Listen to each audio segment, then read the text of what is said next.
BC reservation విషయంలో BJP నాయకులు కూడా మాట్లాడడం పట్టపగలు బీసీల గొంతు కోసినటువంటి మీరా మాట్లాడదని చెప్పన్నమాట. సందర్భంగా లక్ష్మణ్ గారు కూడా మా రేవంత్ రెడ్డి గారి పేరు మాట్లాడుతున్నారు.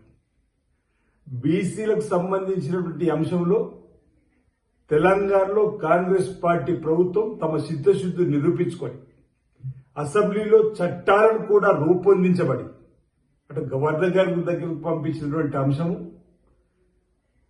కేంద్ర ప్రభుత్వానికి పంపించిన అంశం ఈరోజు లక్ష్మణ్ గారు మీకు తెలదని అడుగుతా ఉన్నా.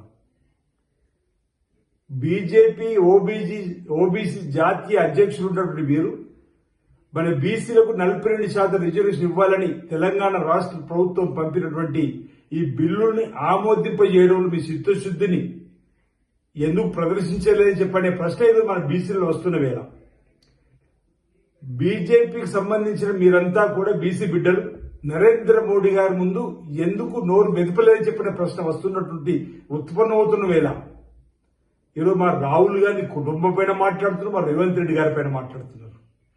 ఈరోజు మా శుద్ధ నిరసన మీరు కామారెడ్డి డిక్లరేషన్ కనుక్కున్న 42% రిజర్వేషన్ సంబంధించి చట్టాలు రూపొందించినాం.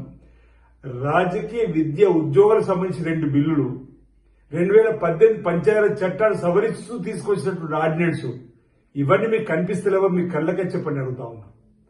చిత్తశుద్ధి లేదు భారతీయ జనతా పార్టీకి అంటున్నాం.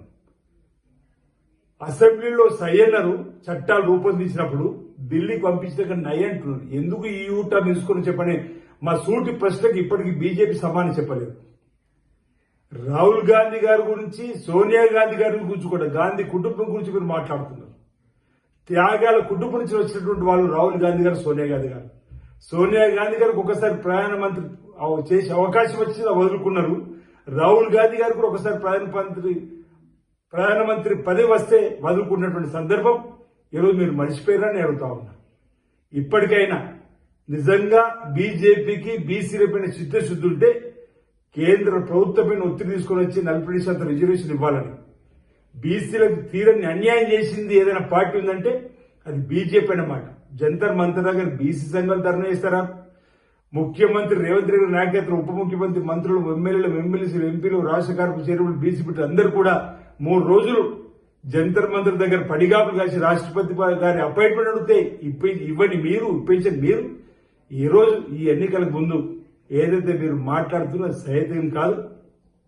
ఈ అంశాన్ని మేము తీవ్రంగా తప్పడుతా ఉన్నాం. రాబో సర్పంచ్ ఎన్నికల్లో కూడా ప్రజలందరూ కూడా గమనించాలి బీజేపీ తీరుని.